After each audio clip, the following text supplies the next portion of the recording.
প্রিয় দর্শক, আসসালামু আলাইকুম। দেখেন, রিক্সা চালাচ্ছে কাকার অনেক বয়স।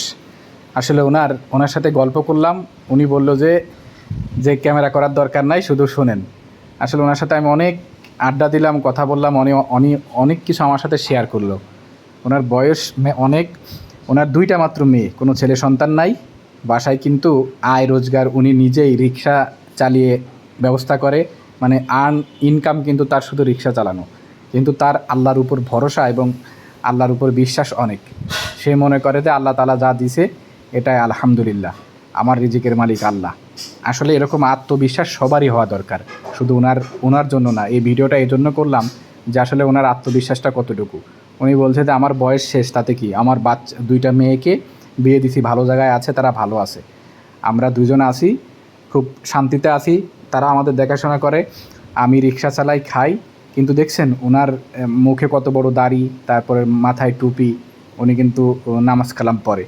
তাহলে ওনার বিশ্বাসটা হচ্ছে এই যে আমি যেমনই আছি, আমি গরিব হতে পারি, আমি রিক্সা চালক হতে পারি, কিন্তু আমার রিজিক আছে, আমি তিনবেলা খাই, চলাফেরা করি, সন্তুষ্ট আছি, ভালো আছি। এজন্য আমাদের সবারই উচিত আল্লাহর উপর ভরসা করে যেই কর্মই করি না কেন। কেউ চাকরি করি, কেউ ব্যবসা করি, কেউ এই যে ছোট দোকানে, নানান অনেকজন অনেকভাবে উপায় করে। এজন্য আমাদের উচিত সঠিক পথে, হালাল পথে উপার্জন করা এবং আল্লাহর উপর তাওয়াক্কুল করে পরিশ্রম করে যাওয়া। তাহলে আল্লাহ আপনাকে রিজিক দেবে। আসলে সবারই মারা যেতে হবে তো।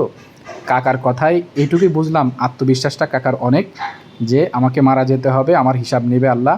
আমি চাইলে তো খারাপ কিছু করতে পারতাম, অন্যায় করতে পারতাম, চুরি করতে পারতাম, বাটপারি করতে পারতাম, ধোঁকা দিতে পারতাম মানুষকে। কিন্তু না, এতে আমার জীবনের বাংলাদেশের মানুষের গড় আয়ু মনে হয় 60 থেকে 65 বছর। তাহলে কতদিন বা মানুষ বাঁচে? মরে আমাদের যেতেই হবে। এজন্য সবার উচিত সৎ পথে থেকে, সঠিক পথে থেকে হালাল উপার্জন করা, হারাম ত্যাগ করা, অন্যায় ত্যাগ করা।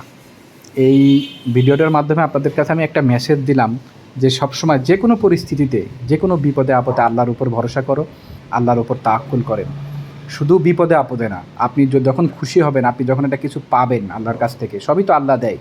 আপনার খুশির সময়ও আল্লাহকে বেশি বেশি স্মরণ করতে হবে। আমরা মূলত খুশি হলে, আমরা কিছু পাইলে, আমরা আনন্দিত থাকলে তখন আল্লাহর কথা ভুলে যাই। আমরা ভুলে যাই যে আমার আরও অসুবিধা হতে পারে, আমি বিপদে পড়তে পারি, আমার একটা বিপদ আসতে পারে। বিপদে, সুখে, দুঃখে, যে কোনো পরিস্থিতিকে আল্লাহকে স্মরণ করতে হবে, আল্লাহর উপর ভরসা করতে হবে। তাহলে দেখবেন আপনার জীবন সুখীময়, প্রশান্তিময়।